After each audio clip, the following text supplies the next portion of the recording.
A lo largo de la historia ha habido misterios que el ser humano no ha sido capaz de explicar. Pero la tecnología nos conduce hacia nuevas teorías, y esta investigación intentará descifrar las cuestiones más desconcertantes de nuestra era. Misterios sin resolver.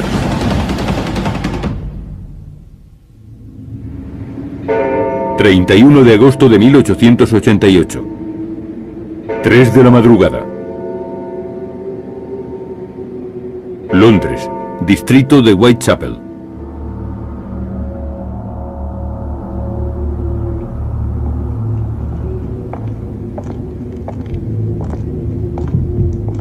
Una mujer camina sola por la calle.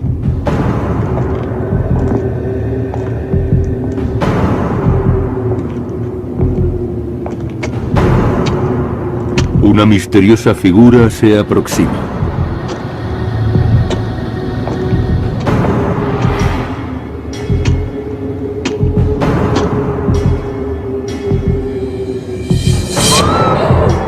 El atacante la estrangula hasta dejarla inconsciente. A continuación, saca un cuchillo de 30 centímetros.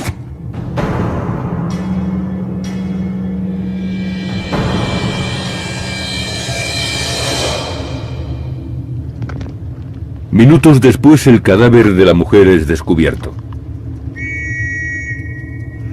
Ha sido degollada. El cuerpo sin vida aún está caliente. Es obra de Jack el Destripador. Pero ¿quién era en realidad este asesino?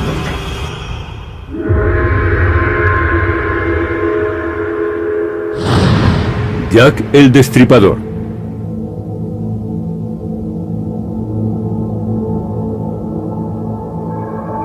Acechando en las sombras, siempre consiguió ocultar su identidad. Jack el Destripador cometió varios crímenes, pero nunca fue capturado. El asesino en serie más famoso del mundo cometió sus crímenes a finales del siglo XIX en las calles de Londres. A lo largo de 3 meses acabó con las vidas de al menos 5 mujeres. Pero se cree que pudieron ser hasta 11. Después, el asesino se llevaba los órganos internos como trofeos. La policía buscaba a una persona con conocimientos de anatomía y de prácticas quirúrgicas. Aquel asesino había sido capaz de extraer los órganos limpiamente en la oscuridad.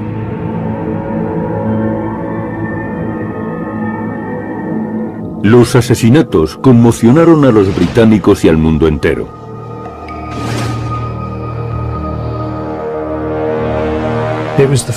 Fue el primer asesino en serie conocido internacionalmente. Su nombre, Jack el Destripador, le hizo muy popular. Pero el Destripador nunca fue atrapado. El asesino sencillamente desapareció.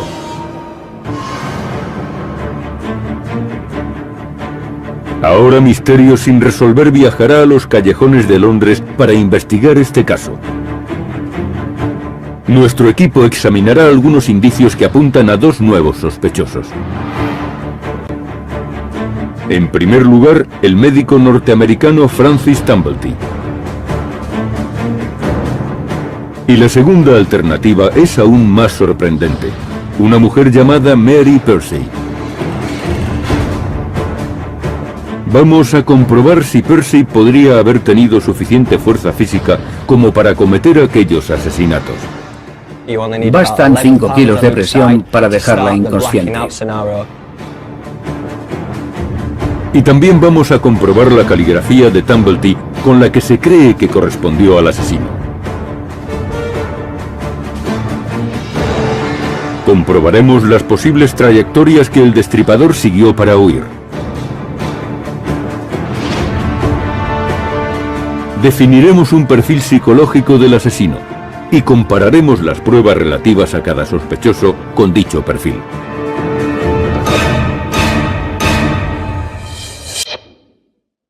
Las teorías sobre la identidad de Jack el Destripador han persistido durante más de un siglo. Se barajaron varios nombres, desde Lewis Carroll, el autor de Alicia en el País de las Maravillas, hasta el famoso pintor impresionista Walter Sickert. Más extraño aún fue el rumor de que la familia real estaba implicada.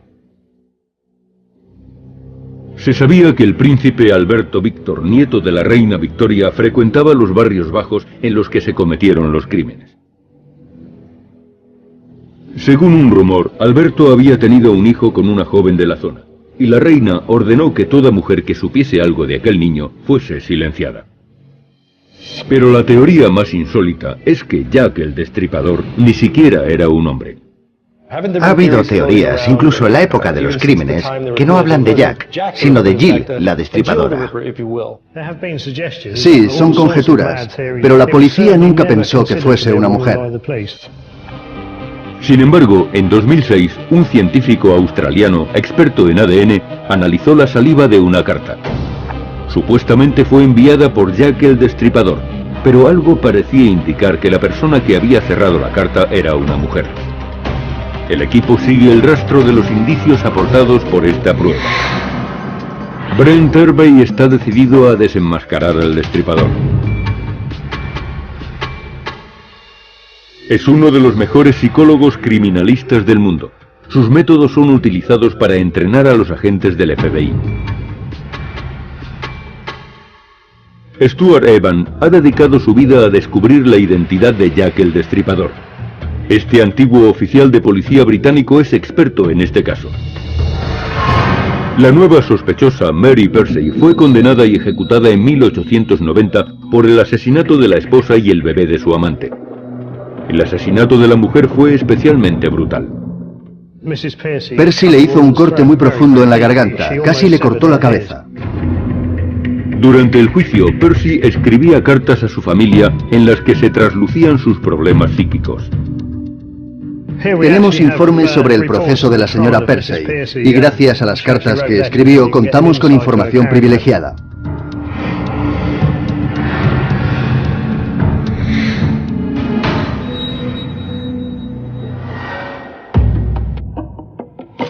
Escena del crimen de Nichols, Back Row, Londres. Antes de investigar a los sospechosos, el equipo tiene que construir un perfil psicológico del criminal. Comienzan en el lugar del primer asesinato. Ni las fotografías ni las descripciones son fiables. Tenemos que ir al lugar de los hechos para hacernos una idea del espacio y las distancias. Víctima número 1, 31 de agosto de 1888, Mary Ann Nichols. Mary Ann Nichols fue encontrada a las 3:45 de la madrugada. Apareció en una calle residencial llamada entonces Bucks Row. La víctima tenía 2 profundos cortes a cada lado del cuello que casi le habían desprendido la cabeza. El abdomen había sido abierto violentamente con un cuchillo de hoja larga.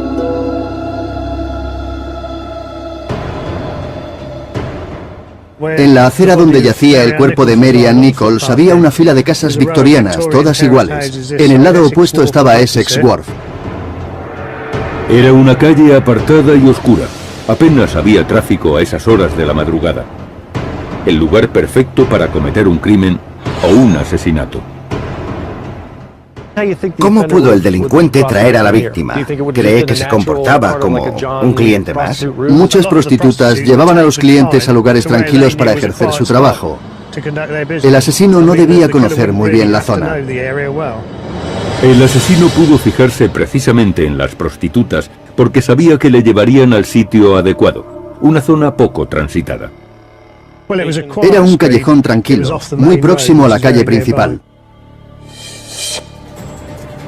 El perfil del asesino empieza a formarse. Mostraba odio y resentimiento hacia las mujeres.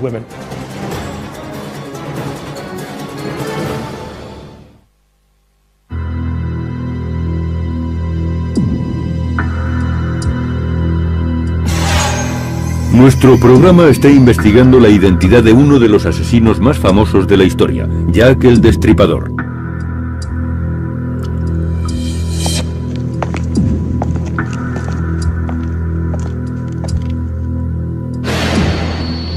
Los crímenes tuvieron lugar en Londres en el distrito de Whitechapel. Era un barrio superpoblado y muy pobre. Muchas de estas personas vivían en el límite de la pobreza o por debajo del nivel de subsistencia. Por eso algunas mujeres se dedicaban a la prostitución para ganar dinero.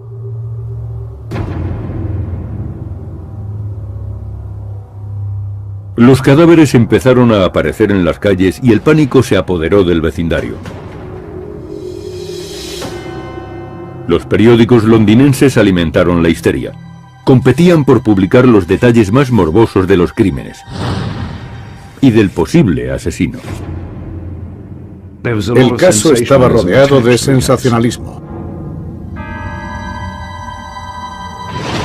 Los crímenes comenzaron poco después de que apareciese una nueva tecnología de impresión.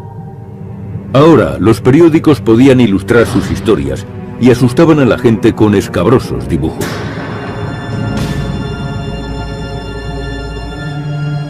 La imagen de Jack el Destripador fue explotada por los medios. Se podría decir que fueron crímenes sensacionalistas.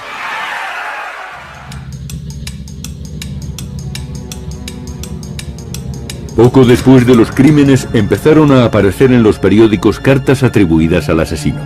Muchas de ellas eran invenciones de periodistas sin escrúpulos, pero en una, el autor de la carta se llamaba a sí mismo Jack el Destripador, y el nombre quedó acuñado. Una vez que tuvieron un nombre, los periódicos ya podían imaginar una personalidad para el asesino y explotaron esa posibilidad. Una carta con fecha de 15 de octubre se dio por auténtica.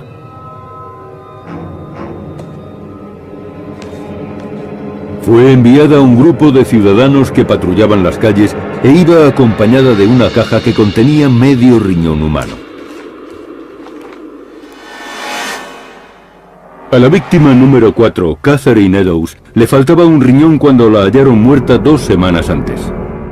El asesino había extraído el riñón izquierdo y el útero. La forma en que las víctimas eran asesinadas ofrecía una pista importante para definir el perfil del destripador. Cuando la víctima estaba en el suelo, supongo que lo más fácil era cortar la garganta con un cuchillo y después hacer la segunda herida. Entonces se ensañaba con el cuerpo. Víctima número 2, 8 de septiembre de 1888, Annie Chapman. El cuerpo de Annie Chapman había sido terriblemente mutilado. La garganta había sido seccionada tan profundamente que el corte llegaba a la columna vertebral. Y en la cavidad del abdomen se habían amputado algunos órganos. Faltaba el útero. En este caso no solo tenemos evisceración. El asesino también se llevó algunos órganos. Es característico el ataque directo a la sexualidad de la mujer. Se ensaña con los órganos sexuales. Y no es casual que se centrase en esa parte de la anatomía. Hacía falta un cuchillo especial. Donald Rambelow, que ha documentado la historia del destripador, encontró la que pudo ser el arma del crimen. Según el informe forense, el cuchillo utilizado en algunas víctimas como Chapman y Eddowes tenía una hoja larga y recta y una punta muy afilada. Ese cuchillo podría cortar el cuello hasta las vértebras. En los dos casos la cabeza está casi separada del cuerpo, así que no pudo utilizar algo como una navaja. Era un cuchillo apto para amputar. Amputaciones. Cortaba los tejidos con rapidez. Después hacía el resto del trabajo y se marchaba. La utilización de un cuchillo de cirujano podía dar pistas para identificar al asesino.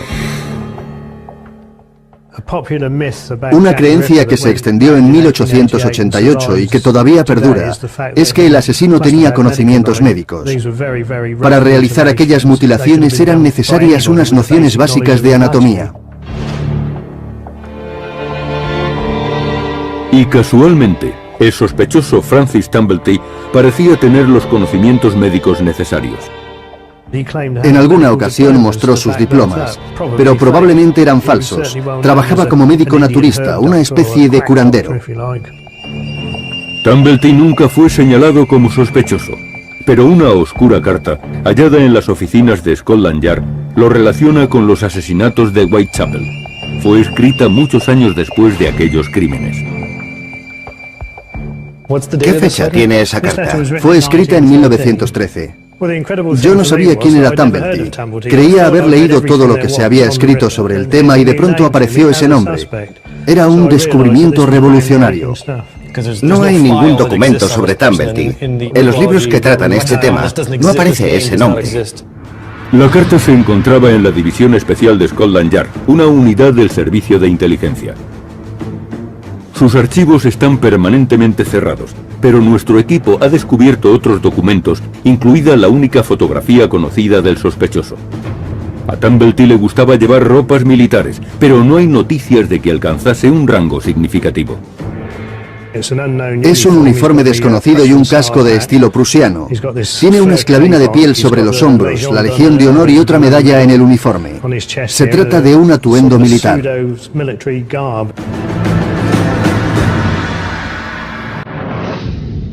Tumblety parece haber sido siempre un experto timador.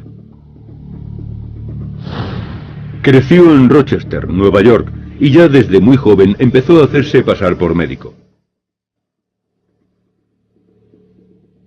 Se hizo famoso vendiendo falsos medicamentos y remedios de hierbas en Estados Unidos y Canadá.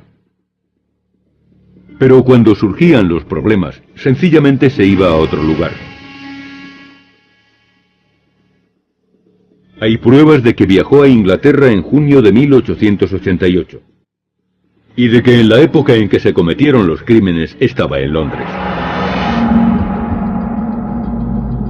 Y según el equipo de investigación, posiblemente vivía en este edificio llamado antiguamente Batty Street Inn. Batty Street es una calle que sale de Berners Street. Y Berners Street es el lugar donde fue encontrada la víctima número 3, Elizabeth Stride, la noche en que el destripador mató a 2 mujeres, el famoso doble crimen. En el número 22 de Batty Street había un huésped norteamericano que desapareció justo después del doble crimen. Se le conocía como el huésped de Batty Street. La propietaria del hostal descubrió ropa manchada de sangre y llamó a la policía pensando que podría tener relación con el asesinato de Liz Stride. Por eso aquel hombre desapareció. Stride fue encontrada en Berners Street, aproximadamente a la 1 de la madrugada. Este cadáver presentaba muchas diferencias con los otros que se habían encontrado. Y tal vez se deba a que el crimen fue interrumpido. La víctima solo tenía un corte en la garganta y varios hematomas en los hombros y el pecho. No hallamos el comportamiento habitual del destripador, las muestras de odio hacia las mujeres, la mutilación de los órganos sexuales y el deseo de humillar a la víctima. Hay algunas diferencias y debemos tenerlas en cuenta.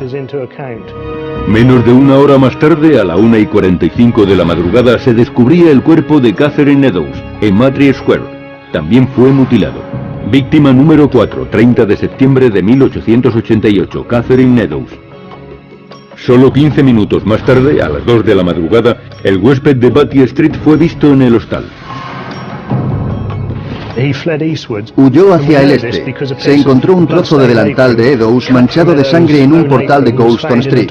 Y eso encaja. Si el asesino fue huésped de Batty Street, pasó por esa zona para llegar al hostal.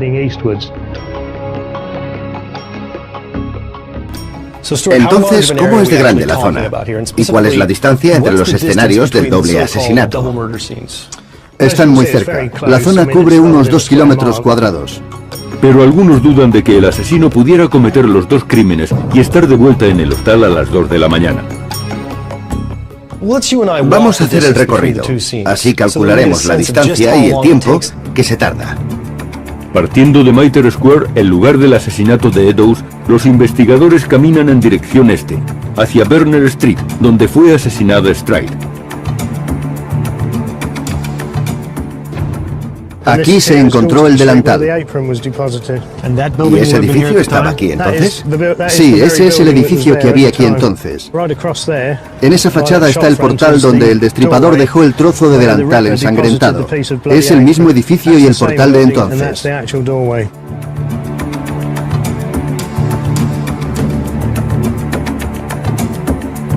El trayecto dura menos de 15 minutos.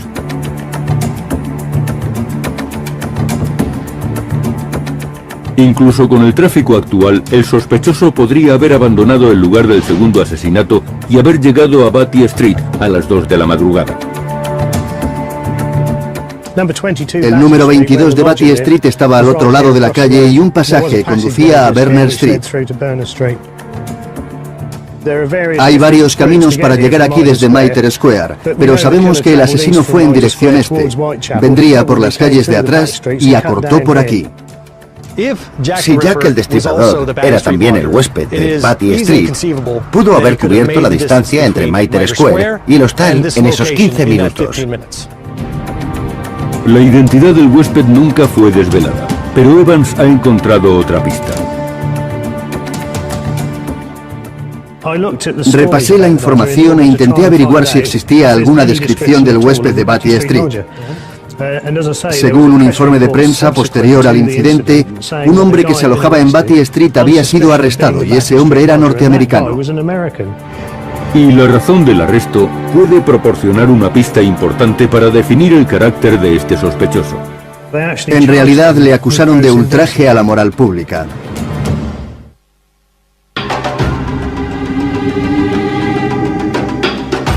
Misterio sin resolver está en Londres investigando el caso del asesino en serie más famoso de todos los tiempos, Jack el Destripador. El equipo está construyendo el perfil criminal del asesino. Estudian el comportamiento de 2 nuevos sospechosos.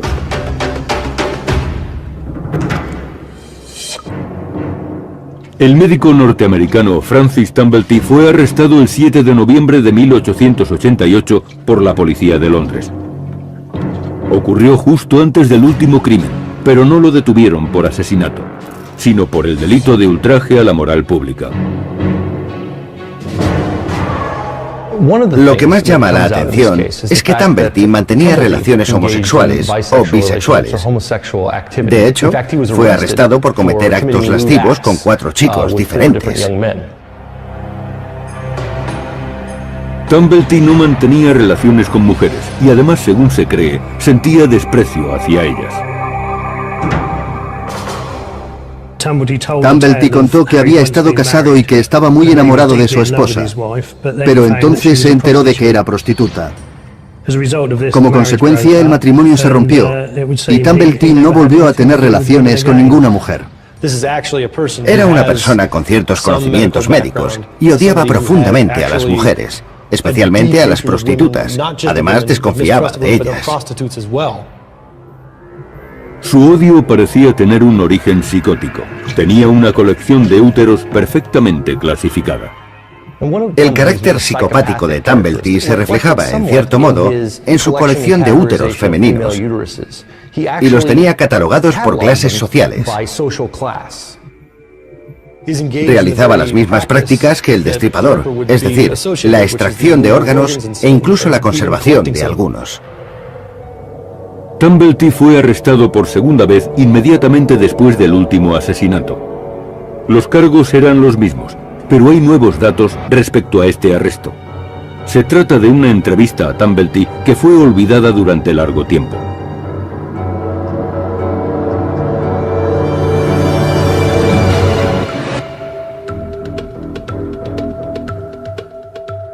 La entrevista de Tumblety fue realizada en enero de 1889. Admite que estuvo en Whitechapel y que fue arrestado como sospechoso de ser el destripador. Por tanto, estuvo en la zona de los crímenes cuando estos se cometieron. Por supuesto, no admite ser el asesino, pero sí que lo detuvieron como sospechoso. Exacto. La policía tampoco pudo conseguir ninguna prueba concluyente para detenerlo. Intentaban evitar que se escapase y finalmente le acusaron de ultraje a la moral pública. Pero aquello quedó oculto en los archivos policiales durante más de un siglo. Por supuesto, nada de esto demuestra que Tumblety fuese el destripador, pero son indicios que apoyan esa teoría y confirman nuestra idea de que fue considerado sospechoso de los crímenes. Tumblety quedó en libertad bajo fianza el 16 de noviembre y salió de Londres inmediatamente. Regresó a Estados Unidos con un nombre falso, Frank Townsend.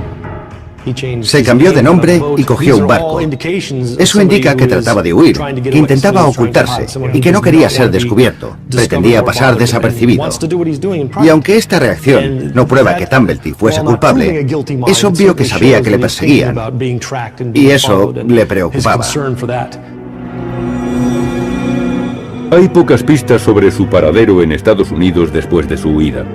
Pero un periódico informa de su muerte en San Luis en 1903 a causa de una dolencia cardíaca. Considerando sus antecedentes y su carácter, hay algunas cosas que me llaman la atención. Creo que habría que pensarlas más detenidamente.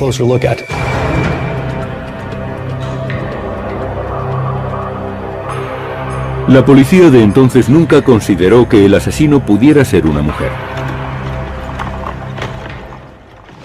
Desde que se cometieron aquellos crímenes, han circulado teorías que afirman que no fue Jack, sino más bien Jill, la destripadora.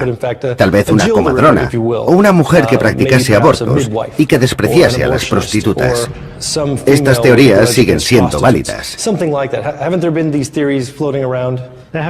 Muchas de las teorías fueron enviadas por carta a la policía. Ciertamente la policía nunca consideró que fuese una mujer. Nunca se tuvo en cuenta esa posibilidad.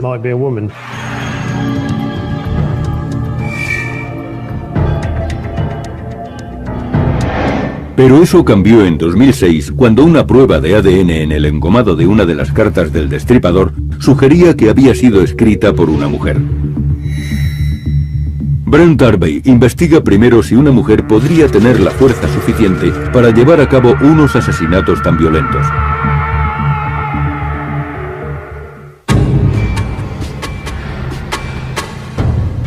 David Cook es profesor en South Bank University.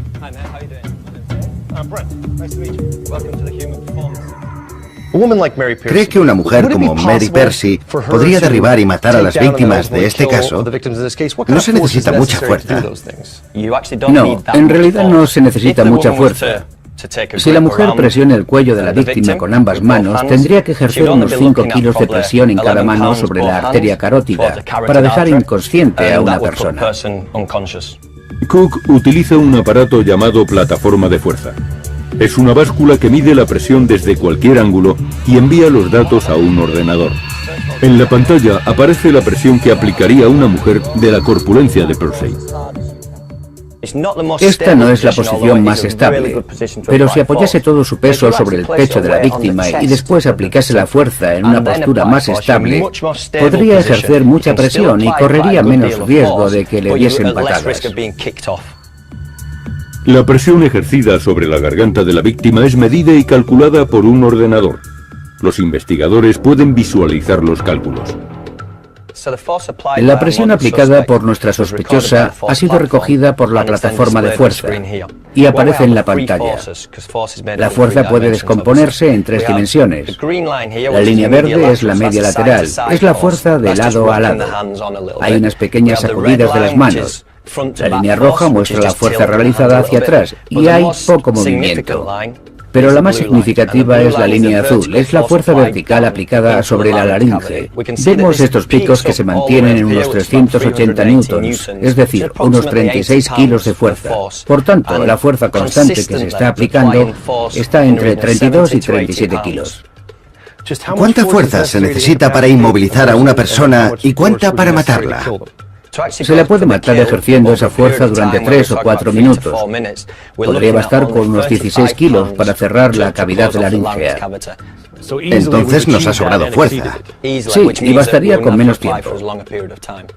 Por tanto, es muy posible que una mujer de cierta envergadura pudiese dejar inconscientes a estas víctimas. Sí, en circunstancias normales es posible.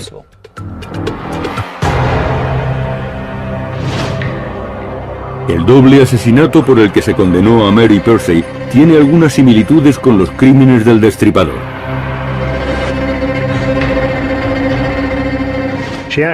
Mantenía relaciones con un hombre casado llamado Hogg y mató a su esposa y a su bebé. Fue un asesinato increíblemente violento y lo llevó a cabo en su propia casa.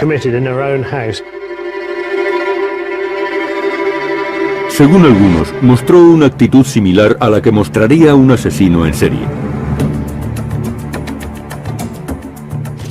En la época victoriana esta era Priory Street. ¿Y ya existía este edificio? Sí. Al otro lado de la calle está el edificio donde Persey cometió los crímenes. Esa es la entrada de la casa de Mary Persey, y debió de sacar el carrito del bebé por esa puerta. Persey engañó a la mujer de su amante y la llevó a su casa. Una vez allí la mató golpeándola con un atizador. Luego asfixió al bebé. Después metió los cuerpos en el cochecito del niño para deshacerse de ellos lejos de su casa. Sin duda mató a la mujer y al bebé por celos. Quería tener al marido para ella sola. ¿Qué dirección tomó? Saldría a la calle y pasaría bajo el puente del ferrocarril, que aún sigue ahí. El cuerpo de la mujer fue hallado con un profundo corte en la garganta, como en los casos del destripador. Pero Persey fue capturada, y los informes sobre su proceso explican el motivo de las heridas. Le cortó la garganta por una razón práctica. Tuvo que acomodar el cuerpo de la mujer en el cochecito para hacerlo desaparecer de la escena del crimen. Y haciendo un corte profundo en la garganta, pudo colocar la cabeza de forma que entrase. Pero en el caso del destripador, el corte en la garganta era lo que provocaba la muerte. Sí, así es. Después, la investigación se centra en las pruebas escritas, tanto del asesino como de Francis Tumblety. Ninguna carta encaja con los crímenes, excepto una de ellas.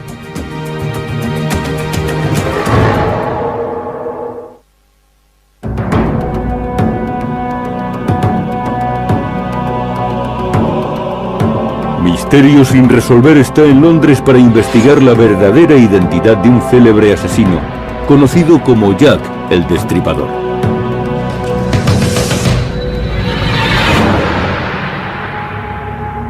Las autoridades recibieron cientos de cartas que decían pertenecer al responsable de los crímenes.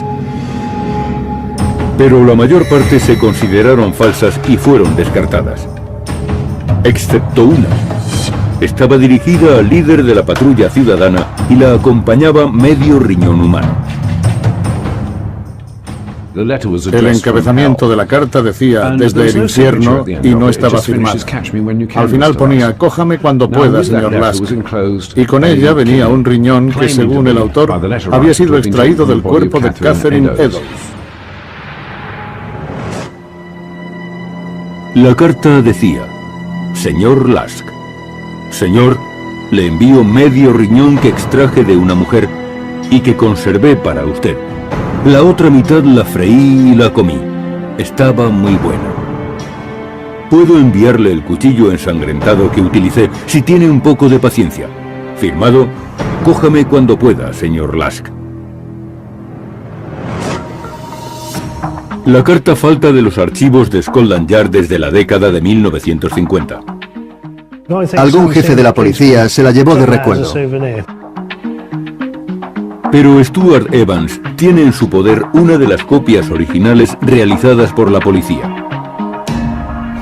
El equipo también ha conseguido otras supuestamente escritas por el destripador. Y encontró un paquete de cartas que Francis Tumblety escribió en la época de los asesinatos.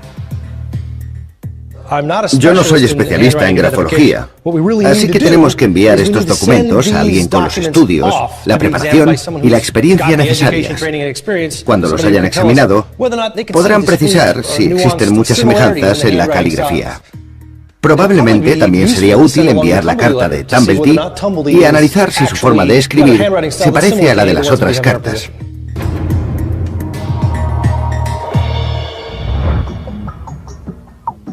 Michelle Dresbol es forense, experta en grafología.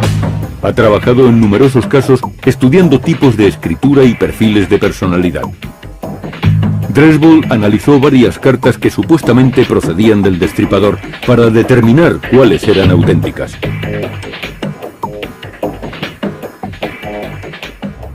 Examiné todas las cartas y creo que ninguna de ellas fue escrita por el asesino. En mi opinión, ninguna encaja con estos crímenes, excepto una de ellas, la carta que acababa diciendo, cójame cuando pueda. Dresbol dedujo que la carta desde el infierno podía ser auténtica. Además, su experiencia le permitía identificar rasgos de la personalidad del autor a partir de la escritura. Yo busco determinadas características en la forma de escribir. Se analizan detalles muy precisos, como la parte inferior y las curvas de la base de las palabras. Cuando la curva inferior es tan amplia que invade palabras y otras líneas que están por debajo, eso significa que el autor invade el área sexual de otras personas. Dresbol también ve indicios en la pronunciación de las palabras. Una de las cosas que analicé fue la forma de escribir las palabras. Muchas estaban escritas del modo en que se pronuncian. Tenemos las palabras Mr., Prasad y Tather. Tather era una contracción irlandesa. Prasad era la forma en que un irlandés escribiría fonéticamente la palabra. Esto indica que el autor de la carta tenía ascendencia irlandesa. El sospechoso Francis Tumblety era norteamericano, pero su padre era irlandés. Dresbol comparó la carta del supuesto asesino con otra escrita por Tumblety. Hay muchísimas semejanzas entre la escritura del asesino y la de Tumblety. Más semejanzas de las que se deberían encontrar si se tratase de dos personas diferentes.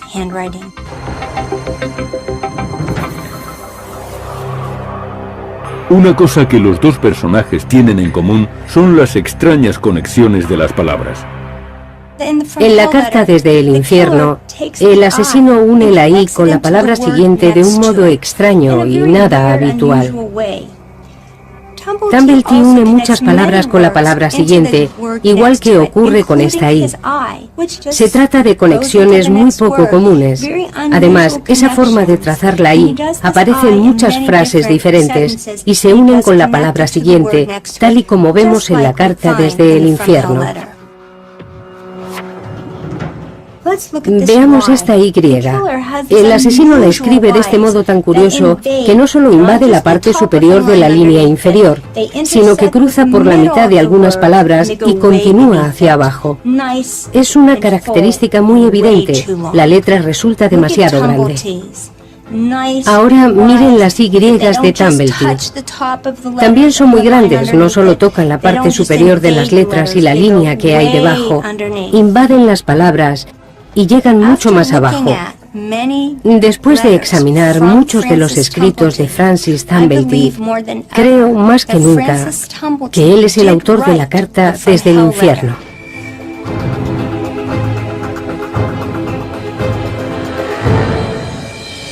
A continuación, Brent Tarvey revela el perfil que ha realizado de Jack el Destripador. He revisado todas las pruebas y el material disponible en Whitechapel, donde tuvieron lugar los crímenes. Y este es el perfil que se ha definido.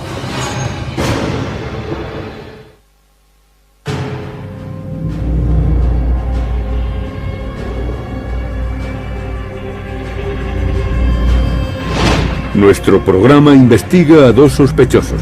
Intentamos desvelar finalmente la identidad del más célebre asesino, Jack el Destripador. Este experto en creación de perfiles criminales cree que puede determinar quién fue el verdadero asesino. Utiliza técnicas forenses modernas. Este fisiólogo cree que una mujer pudo cometer los asesinatos. Este exoficial de policía opina que pudo ser un médico norteamericano. Y esta experta en grafología piensa que el autor de la carta desde el infierno era el asesino. Brent Tarvey ha examinado los escenarios del crimen que aún existen y ha revisado las pruebas. Ahora han diseñado un perfil criminal del siglo XXI para un asesino del siglo XIX.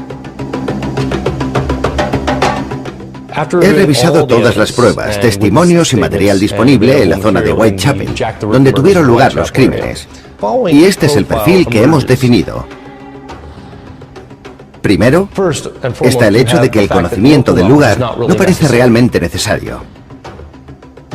En segundo lugar, comprobamos que, aunque los conocimientos médicos son considerables, no hay destreza en los actos. Los cortes tienen desgarros, son largos y caóticos. Y la naturaleza de las heridas muestra mucha violencia. Todo esto denota ira, represalias y mucha rabia en estos crímenes. Otro detalle es el tipo específico de ira. Las heridas se encuentran en zonas concretas del cuerpo de la mujer, como pechos y genitales, y también extrajo el útero y la matriz. Es, sin ninguna duda, un ataque a la feminidad. Se trata de una prueba de misoginia. Esta persona odiaba a las mujeres y odiaba a la feminidad.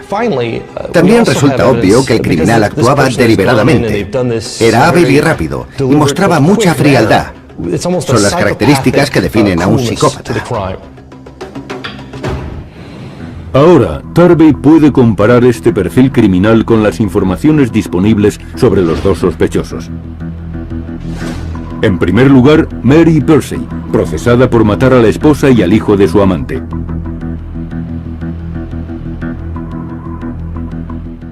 El conocimiento del lugar no es tan importante, y Percy vivía a más de 6 kilómetros de Whitechapel.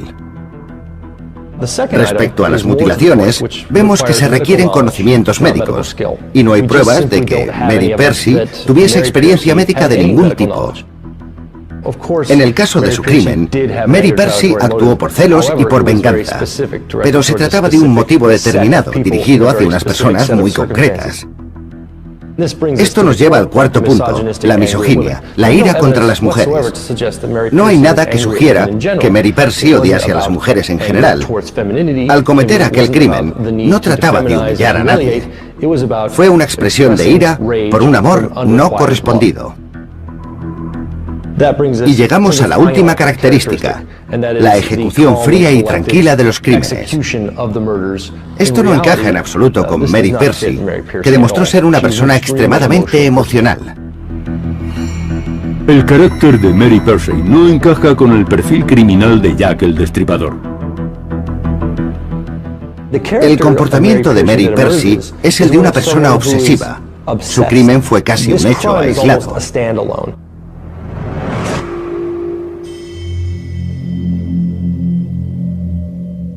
Tarvey se ocupa ahora de Francis Tumblety. Tumblety visitaba Inglaterra con frecuencia y los archivos muestran que llegó a Londres en junio de 1888, poco antes de que empezasen a aparecer los cadáveres. El asesino solicitaba los servicios de las prostitutas en la calle principal y ellas le llevarían a una zona más tranquila. Por eso, el conocimiento del lugar no es primordial.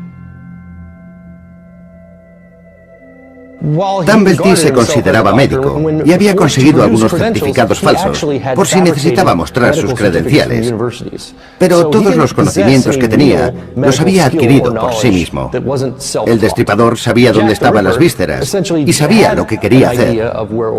Eso encaja muy bien con el perfil de Tumblety.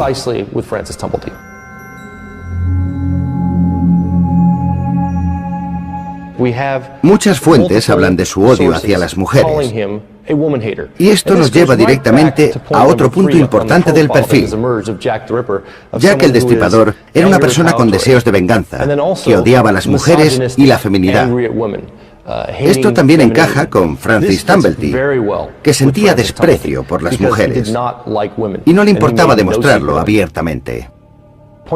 Por último, Jack el Destripador era un delincuente tranquilo, frío y metódico. Tumblety no solo coleccionaba úteros de todas las clases, sino que también los organizaba por clases sociales. Este es el comportamiento típico de un psicópata que consideraba a las mujeres como objetos. El perfil que Tarvey ha hecho del carácter de Francis Tumblety parece encajar perfectamente con el perfil criminal de Jack el Destripador. Parece que Francis Tumblety es uno de los principales sospechosos de estos crímenes.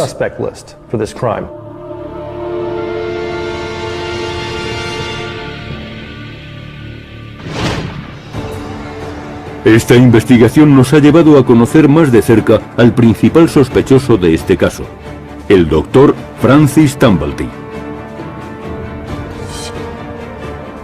Si se realizaran más estudios y se hallaran más pruebas, se podría confirmar de una vez por todas la identidad del asesino más famoso de la historia. Son pruebas circunstanciales, pero partimos de una teoría que se ha hecho más sólida con cada nuevo descubrimiento. Nada es definitivo, nada demuestra que Dumblety sea Jack el Destripador, pero tampoco hay nada que demuestre que no lo sea.